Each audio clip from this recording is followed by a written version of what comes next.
These are crimes against humanity, which must be prosecuted through the International Criminal Court. Exacerbated by restrictive legislation and instruments, arbitrary administrative decision-making towards the furtherance of repression, crackdowns and smear campaigns against civic organizations and movement, and the use of the outright force to curtail the enjoyment and exercise of individual and group rights, East Africa's dictators scramble to maintain power.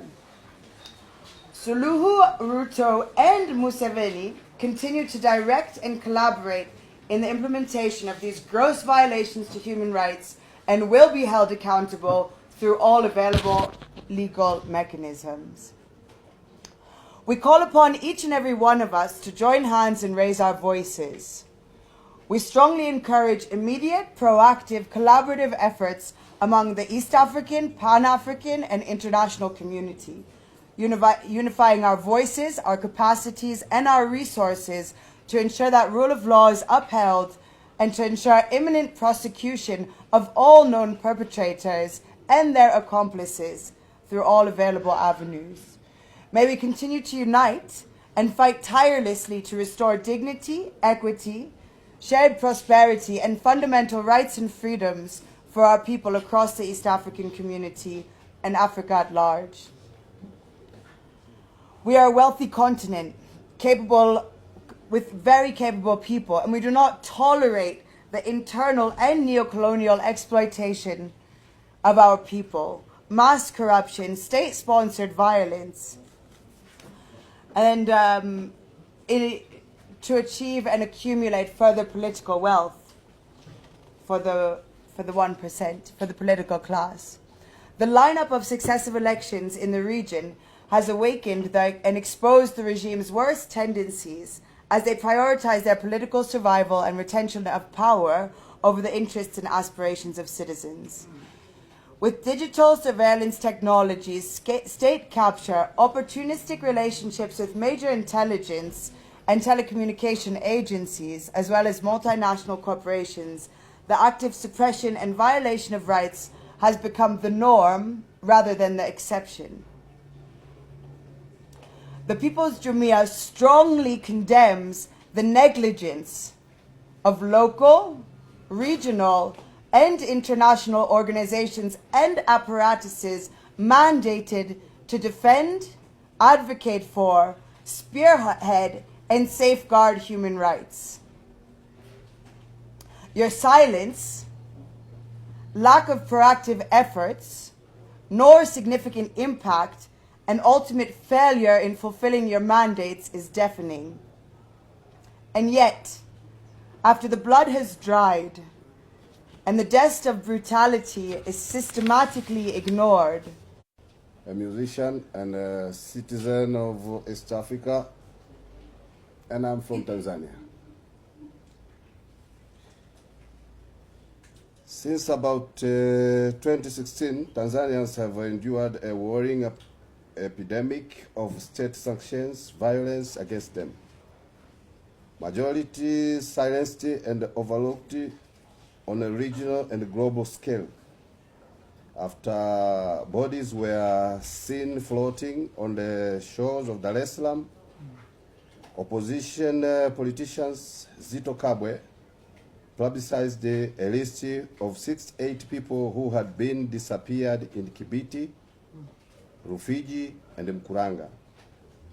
When the leading opposition party Chadema called for national protest against the unconstitutional rule of President John Magufuli in 2016, they faced brutal violence from Tanzanian police force who threatened to use live ammunition of them.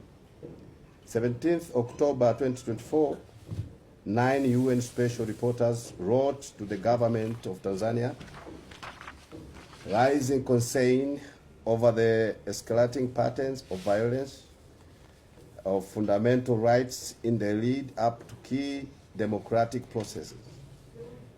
The letter highlighted concern about harassment, intimidation, arbitrary arrest, restriction of freedom of expression, and other human rights abuses against opposition political party members, civil society organizations, journalists, and human rights defenders.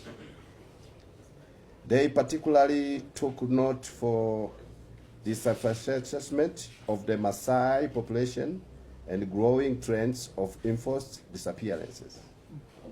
The experts note that addressing the concerns raised is not only about responding to incidents after they occur, but fostering an environment where multiple voices are heard, including opposition political parties and marginalized groups, preventing impunity and adhering to the rule of law. The letter urges Tanzanian authorities to undertake prompt investigation for the reported violences, provide explanation for the arrest of protesters, suspension of social media, and the aggression of Maasai villages, and provide evidence for judicial measures of address. Now, for judicial suspension of social media and registration of Maasai villages, and provide evidence for judicial measures to address the report violations. At the time of writing this report, no response had been received from the Tanzanian government. Enforced disappearances were by far the leading human rights violation reported in 2024. The Tanganyika Law Society published a list of 83 names of victims in forced disappearance from across the country in August. On October 5th, 2024, the Tanganyika Law Society, TLS, hosted a crucial symposium addressing the worrying rise in forced disappearance, torture, and even murders of the government critics.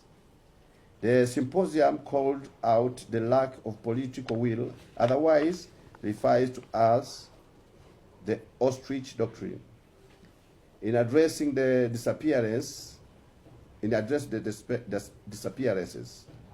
When Chadema, this is a political party, when Chadema called a national protest against enforced disappearance, they were violently repressed by the police. Meanwhile, Boniface Jacob, who had taken on the role whistleblower on the cases of enforced disappearance, was himself violently arrested. In September, after he had offered his inbox as a something of hotline of victims in the country. At the time of his arrest, he had recorded 180 cases of enforced disappearance. Jacob was arrested on September 18, 2024, and arraigned in a court for the following day for published false information.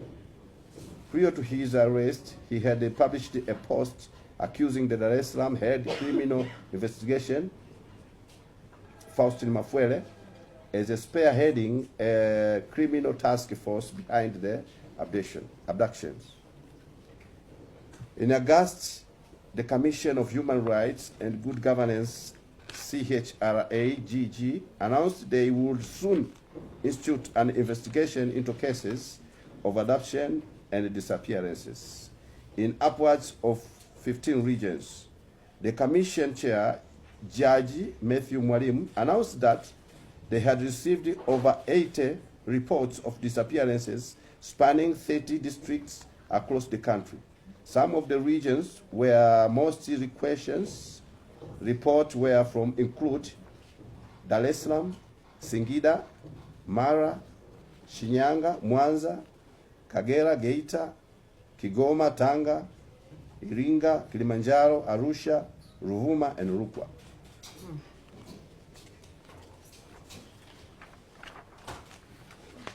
My name is Rachel Mekali. I'm a Pan-African feminist activist, and I'm also the chair of the Human Rights Awards Kenya.